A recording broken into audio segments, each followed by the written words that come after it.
모임 메시지 전할 텐데요. 누가복음 9장 1절에 17절 초란 헌신 의외의 결과라는 제목으로 여러분과 같이 말씀 나누도록 하겠습니다. 먼저 1절 바로 들어갈게요. 예수께서는 12제자를 한자리에 불러 모으시고 모든 귀신들을 쫓고 병을 고치는 능력과 권세를 주셨습니다. 아멘. 여러분, 예수님이 어떤 예수님인가 1절을 보시면 한번 말씀을 볼게요. 12제자를 한자리에 불러 모으신 예수님, 그리고 모든 귀신을 쫓고 병을 고치는 능력과 권세를 주신 예수님. 그 다음에 2절에 보면요. 그 다음에 능력과 권세를 주신 다음에 그 다음에 하나님 나라를 전파하고 병든 사람을 고치게 하려고 이제 제자를 파송하시는 예수님이 나오는데요. 여러분, 이 1절을 보면서 저는 이런 생각을 했어요. 우리의 목순은 우리를 주님이 한 자리에 불러 모으시는 장소죠. 이제 말씀으로 내 삶을 먼저 해석하고 능력과 권세를 얻은 다음에, 그죠? 은혜를 받은 다음에 주일 순모임에 우리가 파송받아서 가서 내가 받은 은혜를 전함으로써 우리 여러 가지 삶의 문제로 힘들어하고 있는 순원들을 정말 말씀으로 고치는, 우리에게 그런 사명을 주시는 장소죠, 목순이. 그래서 주님이 순장으로 우리를 순회 보내실 때 주시는 게 있는데요. 1절에 나온 것처럼 능력과 권세입니다. 능력은 뭐죠? 말씀이죠. 권세는 권위인데요. 하나님이 나에게 말씀을 능력으로 주셔서 나에게 권위를 주신다는 거예요. 그래서 하나님이 나에게 말씀의 권위를 맡기신 거고. 그러니까 여러분, 그게 핵심인 거죠. 그러니까 말씀의 권위, 그것만 붙들면 된다는 거예요. 나머지 여기 말씀에 나오는 지팡이, 배낭, 양식, 돈, 두버롯 이런 것들은 부차적이라는 겁니다. MBTI에서 난 내향적이다 이런 거, 나는 말수가 적은데 대화도 잘 하지 못하고 좀 이런 건 다 부차적이라는 거예요. 2절 넘어갈게요. 2절 보겠습니다. 그리고 그들을 내보내시며 하나님 나라를 전파하고 병든 사람들을 고쳐주라고 하셨습니다. 이제 그 다음에 이제 하시는 게 뭐냐면 능력과 권세를 주신 다음에 내보내시죠. 하나님 나라를 전파하고 병든 사람들을 고쳐주라고 하셨어요. 근데 이제 이 구절 어디로 보내셨냐면 마태복음 10장이 병행 구절인데, 그 병행 구절에 의하면 예수님은 12제자들을 이방인이나 사마리아인의 고을이 아니라 이스라엘의 집에 잃어버린 양에게로 보내셨다고 하죠. 그러니까 잃어버린 양을 찾는 사역은 참 힘들어요. 우리 길 공동체에도 잃어버린 청년들이 진짜 많더라고요. 제가 이제 연락처를 받았는데 이제 한 분 한 분 다 전화하고 있는 중이거든요. 그러니까 얘기를 들어보면 여러 가지 상처 때문에, 관계 때문에 여러 가지 말은 안 하지만 이런저런 이유로 잃어버린 양들이 진짜 많더라고요. 네. 일단 사실 잃어버린 양을 찾는 사역은 거절감도 감수해야 되고, 어떤 상처와 오해를 안고 갔는지 그것도 이제 잘 캐치해야 되고, 이제 방황하는 사람들을 살리기 위해서 정말 우리가 시간과 물질과 애정과 기도를 쏟아야 되겠죠. 그런 몸부림을 저와 같이 여러분들도 같이 해나가셨으면 좋겠습니다. 3절 한번 읽어보겠습니다. 예수께서 말씀하셨습니다. 길을 떠날 때 아무것도 가져가지 말라. 지팡이도 가방도 빵도 돈도 여보롯도 가지고 가지 말라. 근데 여러분, 이 말씀 보면서 궁금하신 점이 있죠. 왜 길을 떠날 때 아무것도 가져가지 말라고 하셨을까? 지팡이, 가방, 빵, 돈, 여보롯.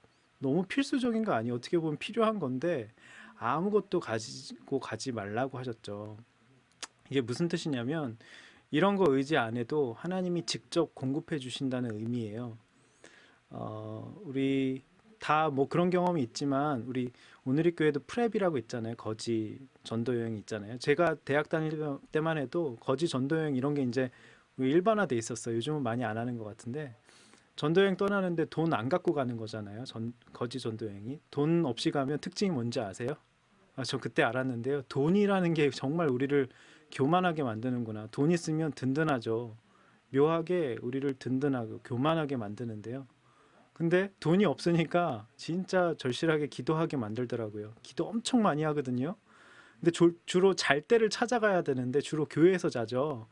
근데 먹을 것도 없으니까 이런 게 보장된 게 아니잖아요. 근데 지난번 나눔 때 우리 최현 순장님과 나누면서 진짜 신기한 나눔을 들었어요.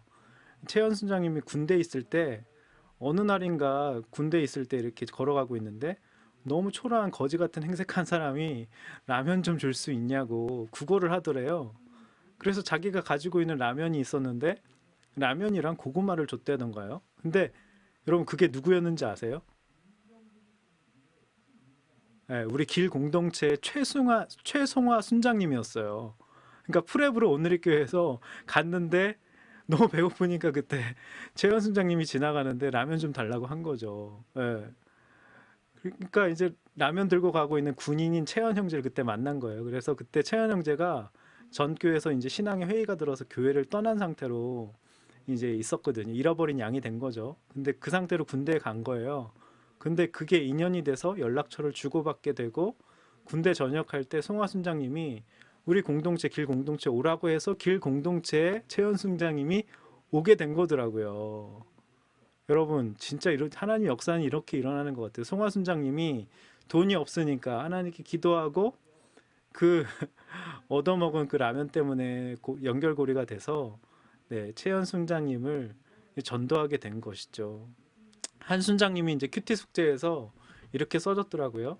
나도 입을 것, 먹을 것, 집을 위해 저축할 것 등 뭐 세상을 살아갈 때 얼마나 신경 쓰고 생각하고 살고 있나 돌아보게 됐다고 해요. 이 말씀을 묵상하면서 이렇게 나눠주셨는데 정말 이런 것들 때문에 사실 우리가 주님의 능력을 이제 경험을 못하고 있는 것이 아닌가 이제 묵상을 해보았습니다.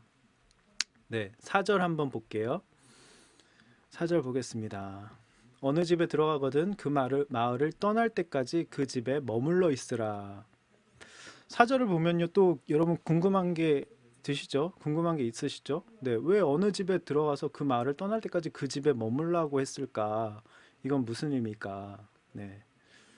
이제 마태복음 병행 구절에 보면 어떤 성이나 마을에 들어가든지 그 중에 합당한 자, 그죠? 합당한 자를 찾아내서 너희가 떠나기까지 거기서 쭉 머물라고 이제 기록하고 있어요. 병행 구절에는. 그러니까 무슨 의미냐면 어느 집에 갔는데 좀 불편해서 그럼 불편해 그러면서 가라고 딴집 가려고 그러지 말라는 거죠. 그러니까 하나님이 그 정해준 집, 그 집에 그냥 쭉 머물라는 거죠. 불편하다고 내가 다시 그 집을 선택하지 말라는 거죠. 여러분 이 말씀은 어떻게 한번 적용해 볼 수 있을까요? 그러니까 내가 지금 어떤 가정에 살든지 또 어떤 직장을 다니든지 지금의 내 자리가 바로 나에게 가장 합당한 곳이라는 거죠. 지금 내 옆에 있는 가족, 직장 동료가 바로 그 합당한 자라고 말씀하시는 거죠. 그러니까 주님이 떠나라고 하실 때까지 그곳에 잘 머무르며 내 곁에 있는 사람, 내게 합당한, 나에게 붙여주신 그 사람들을 잘 전도하라는 것입니다. 예, 첫 번째 적용 질문 드리도록 하겠습니다. 나는 순모임에 의무감으로 참석하나요? 말씀의 능력과 권세를 얻기 위해서 참석하나요? 오늘 내가 찾아가야 할 이스라엘 집의 어린 양, 잃어버린 양은 누구입니까? 내가 복음을 전하라고 하나님 허락하신 합당한 사람은 누구인가요? 7절 넘어갈게요. 그랬더니 7절 보니까 헤롯이 이 모든 일을 듣고 당황했대요. 제자들이 막 권세와 능력을 얻어서 막 사람들 고쳐주고 하나님 나라의 복음을 전파하니까 이 소문을 듣고 7절에 보니까 당황했대요. 왜냐하면 어떤 사람들이 요한이 죽은 자 가운데서 살아났다고 말했기 때문입니다. 여러분 한쪽에서는 복음이 전파되고 귀신들이 막 떠나가고 병 고침의 역사가 막 일어나는데 한쪽에선 당황하고 불안한 사람이 있네요. 이제 세상적인 헤롯이죠. 우리가 보통 헤롯 하면 나쁜 사람, 세례 요한의 목을 친 사람, 불륜을 저지른 사람 이렇게 생각하는데요. 우리가 큐티할 때는 나쁜 건 저 사람, 좋은 건 나 이렇게 적용하는 게 아니라요. 내 안에 헤롯같이 쾌락적인 부분이 뭐가 있을까? 세상적인 부분이 뭐가 있을까? 이렇게 한번 적용해 보는 것이 또 큐티하는 바른 태도인 것이죠. 헤롯이 누구죠? 세례 요한의 목을 벤 자죠. 그러니까 요한이 죽은 자 가운데 살아났다는 소문을 듣고 얼마나 두려웠겠어요. 자기의 불륜죄를 지적하던 세례 요한을 죽인 게 두렵고 그 죄책감과 정죄감이 올라와서 엄청 불안했던 것이죠. 그러니까 여러분 헤롯처럼 내 안에 죄책감과 정죄감이 있으면 하나님 말씀과 하나님 나라의 일을 들어도 헤롯처럼 우리가 걱정하고 불안해할 수 있다는 것이죠. 네. 그리고 나서 우리 10절 한번 보겠습니다. 사도들이 돌아와 예수께 자기들이 한 일을 보고했습니다. 그러자 예수께서는 그들을 따로 데리고 벳세다라는 마을로 가셨습니다. 그럼 10절을 보시면 사도들이 돌아와 예수께 자기들이 한 일을 보고했다고 해요. 보고. 굉장히 보고가 중요하네요. 그죠? 얼마나 신이 나서 보고를 했겠어요, 예수님께요? 이른바 사역 보고를 한 것이죠.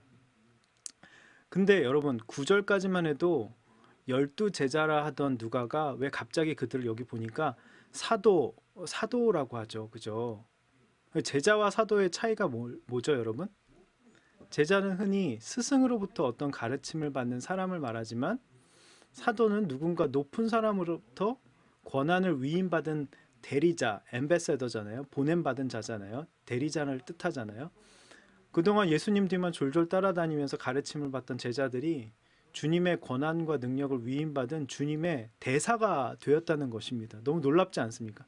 제자였는데 한번 이렇게 파송받다 보니까 그때서부터 누가가 사도라고 이렇게 표현을 하고 있네요. 순모임을 하고 또 어떤 일이 순에서 일어나는지 여러분 목양 보고서를 제출하는 여러분이 사도라고 하십니다. 여러분 목양 보고서 제가 얼마나 꼼꼼하게 보는지 몰라요. 근데 보니까 어떤 분들은 근황만 써주시는 분들이 있고 어떤 분은 기도 제목만 써주시는 분들이 있는데 제가 궁금한 거는요. 말씀의 권세를 가지고 어떻게 사람들에게 위로하고 권면하고 처방을 했는지 코멘트를 했는지 그게 너무 궁금해요. 우리가 말씀으로 나누는 거잖아요. 그게 사역 보고거든요. 그래서 여러분들 그 근황과 기도 제목은 간단하게 나누지 마시고 꼭 말씀으로 주일 설교 나눔 질문 한두 가지라도 또 목순 메시지 나눔 질문 한두 가지라도 꼭 그 나눔 질문을 이렇게 어떻게 나눴는지 꼭 써주시기 바랍니다. 그리고 큐티 숙제도 여러분의 삶에서 하나님을 경험한 것을 저에게 이제 또 하나님께 이제 보고하는 거잖아요. 그죠? 큐티 숙제도 보고잖아요. 그래서 지난 주일에 우리 주찬 형제의 나눔을 통해서 큐티란 어떤 것인지 여러분 실제로 또 모델을 보셨을 텐데요. 우리 주찬 형제가 주찬 선장님이 자기가 경험한 억울한 사건을 누가복음 7장 세례 요한이 실족한 모습에 딱 대입을 했잖아요. 그 사건에. 그리고 구체적인 사건을 말씀으로 생각해보고 자신이 생각했던 메시아상이 내 능력에 대한 보상과 인정이었음을 깨닫고 회개한 거잖아요. 구체적인 사건 위주로 좀 작성을 해주시면 너무 좋을 것 같아요. 그게 훈련이 돼야지 내 삶을 어떻게 말씀으로 해석할 수 있는지 능력이 생기거든요. 그런데 10절을 보니까 사역 보고를 들으신 예수님은 왜 사도들을 데리고 또 따로 벳세다라는 고을로 떠나셨을까? 벳세다는요 헬라어로 어부의 집이라는 뜻이에요. 어부 출신 제자인 베드로, 안드레, 빌립의 고향이죠. 그러니까 예수님은 전도 여행에서 돌아온 제자들에게 영적 재충전, 자기 고향으로 간 거잖아요, 지금. 영적 재충전을 해주시려고 이곳으로 데려가신 거더라고요. 주님은 항상 이렇게 우리에게 열심히 일하고 또 직장 생활하고 또 그러면 이렇게 재충전의 시간을 꼭 가지게 하시더라고요. 일을 하고 또 가려고 하면 안 된다는 거죠. 일 다 하고 난 다음에는 쉬어야 되는 것이죠. 말씀으로 영양 공급도 받아야 되고 기도로 영양 공급을 받아야 된다는 거죠. 주님 앞에서 여러분 꼭 충전의 시간은 필요합니다. 여러분 하던 일을 멈추고 주님 앞에서 나를 돌아볼 줄 알아야 하는 것이죠. 두 번째 나눔 질문입니다.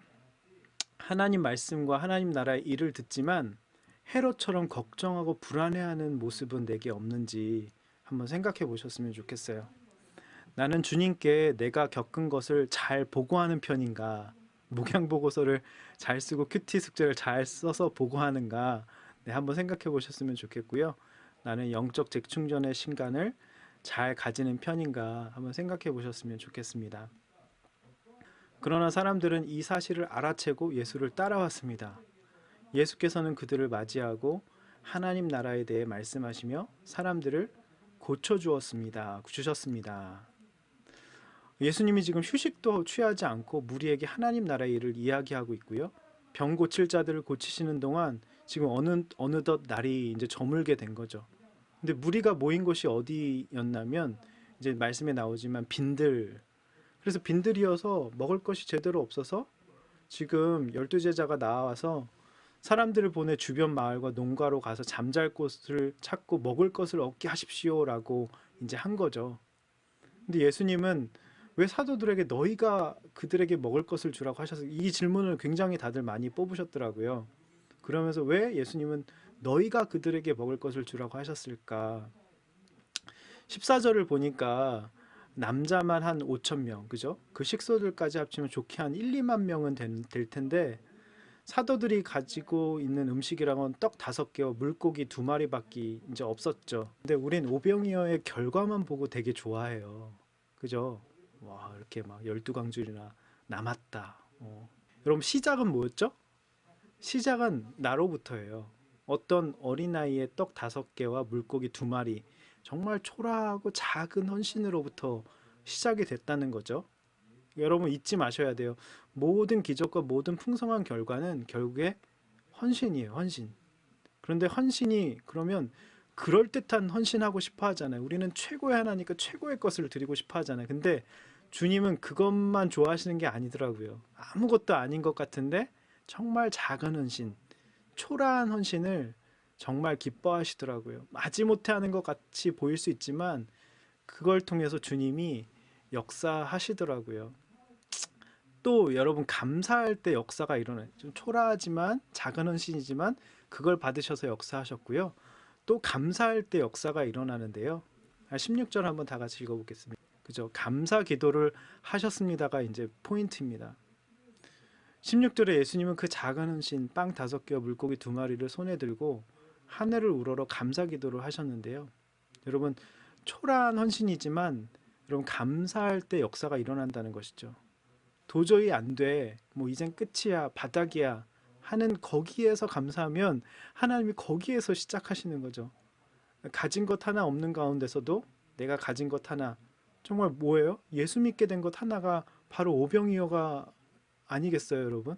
이런 관점으로 내 삶을 바라보면 감사할 것이 얼마나 많은지 모릅니다. 지금 내 환경, 내 처지가 어떠하든 그것에 감사해야 하는 것이죠. 내가 감사할 때 주님이 채워주신다는 의미입니다. 여러분 초라하지만 지극히 작은 헌신이지만 주님이 거기에 기름 부으셔서 엄청난 풍성한 결과를 주신다고 하셨고요.